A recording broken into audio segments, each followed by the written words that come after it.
isso, quando ele confirma positivo, ali daquele momento a gente faz a contraprova por segurança e controle. A decisão de Ibanez Rocha atinge todas as escolas públicas e privadas, além das... O Brasil teve hoje a primeira confirmação da morte por coronavírus. Além disso, 25 dias depois do coronavírus chegar ao Brasil, o governo federal declarou que há transmissão comunitária em todo o território nacional. O Brasil chegou a 700 mil mortes causadas pela Covid-19.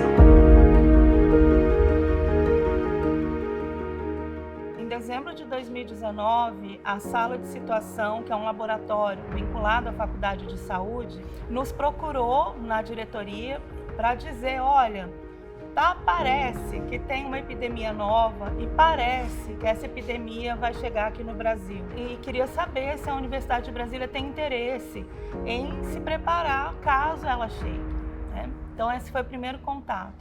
E eu falei, temos, claro. A DASU foi criada em 2019 com o objetivo da gente implementar os princípios de uma universidade promotora da saúde. Quando a gente terminou de criar, né, e a gente ia fazer nosso planejamento estratégico, em dezembro a gente teve que dar resposta já para a Covid. A universidade toda se mobilizou para essa resposta, cada um no seu lugar, cada um no seu nível, né? Então, para a gente também foi muito importante ver como a gente, apesar de tudo, né, consegue fazer a diferença para a sociedade e para a vida das pessoas, né? Mas a gente atendeu, nesse primeiro ano, né, da pandemia, aproximadamente 3 mil pessoas, grupos diretamente.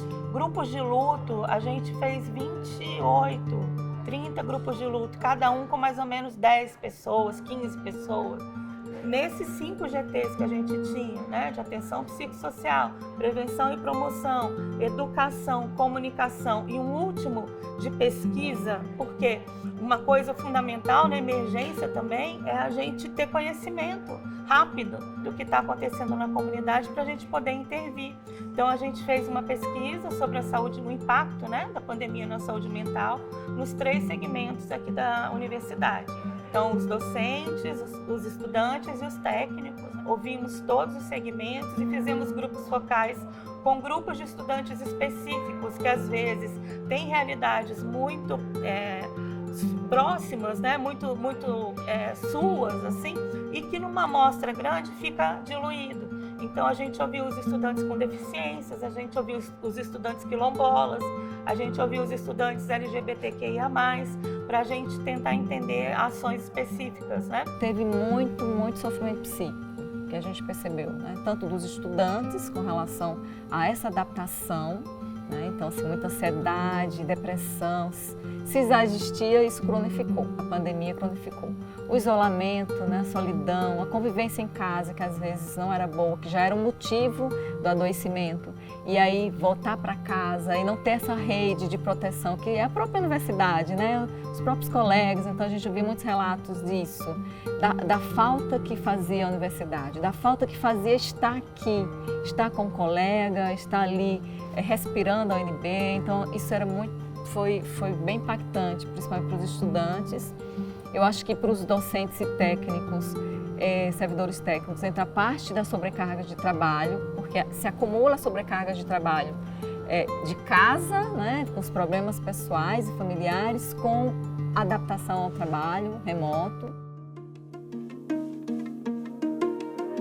O projeto de intervenção que a gente construiu, na verdade, ele nasceu de uma chamada, né, dentro da universidade para os psicólogos que pudessem atender as pessoas em situação de sofrimento mental da comunidade universitária durante o período da pandemia.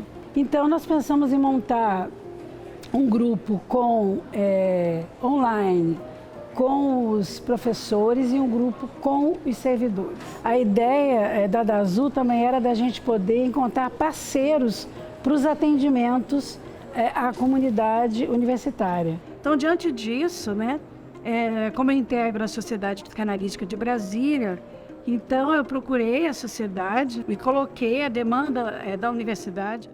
Então, a ideia foi basicamente essa, assim, a gente poder dar uma escuta para esses professores, para essa situação que todos estavam vivendo ao mesmo tempo, né? E em todas as áreas, em todos os níveis, de a gente ter um mote, né? Qual era o mote? O mote era a pandemia no ambiente universitário. Esse era o mote inicial para a gente começar o grupo sem exatamente ser uma terapia. A gente não estava propondo ali uma terapia de grupo. Então o grupo forneceu esse lugar de escuta, de fala, mas sobretudo de encontro, de poder interagir, de poder escutar, de poder falar, coisa que estava de algum modo cerceada. Então é um processo de pandemia acontecendo, muito medo, os problemas familiares, né? Então tinha todo um contexto que era tenso, né? E contribuía para gerar essa ansiedade. Daquele grupo a gente podia falar disso, conversar disso, né, e falar sobre as aulas, como é que estava acontecendo, e percebendo que não era o problema, não era só nosso, né? Se a gente não tivesse esse grupo de apoio, era possível que eu buscasse uma licença médica naquele momento, um afastamento por questão da saúde mental. Em um determinado momento da pandemia, nós recebemos aqui uma infinidade de pedidos, de demandas sociais que envolviam o luto das pessoas que perderam os seus familiares para a Covid-19. Na época que a gente montou o grupo, que foi proposta essa capacitação, a gente estava em torno de uns 500 ou 600 mil mortos, mais ou menos, já por Covid.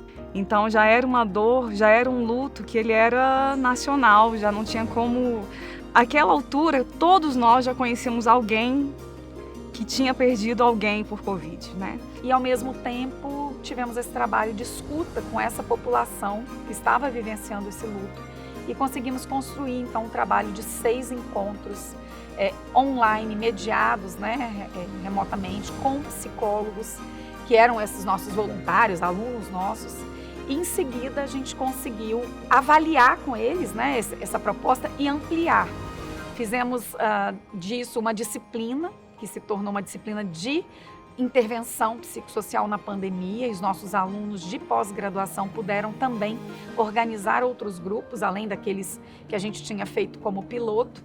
E o mais importante dessa ação, que eu estou aqui resumindo muito, mas foi depois de um determinado momento, quando teve a segunda onda, a gente conseguiu fazer uma parceria com o SUS, com a Secretaria de Estado da Saúde, e fazer uma ação de extensão de forma que essa tecnologia social saísse só da UNB e dos seus alunos e professores para os profissionais do SUS, e com isso a gente ampliou a oferta de uma maneira assim muito expressiva, assim, de 4 grupos passamos para 29 grupos, de 15 a 60 pessoas, que era a nossa proposta inicial, passamos a 435 numa única oferta.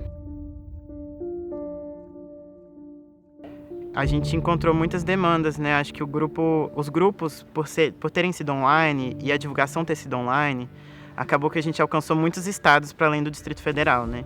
No grupo que eu conduzi, a gente tinha pessoas do Rio, de São Paulo, de Minas Gerais, então a gente tinha contato com pessoas de vários estados e participando do mesmo grupo, né, como pacientes. Tanto a nossa formação quanto os processos grupais também aconteceram de forma online. Tem um benefício da gente ter conseguido atingir pessoas de vários estados do país. Eu lembro que outros colegas compartilharam, né, de pessoas que inclusive nem moravam no Brasil naquele momento.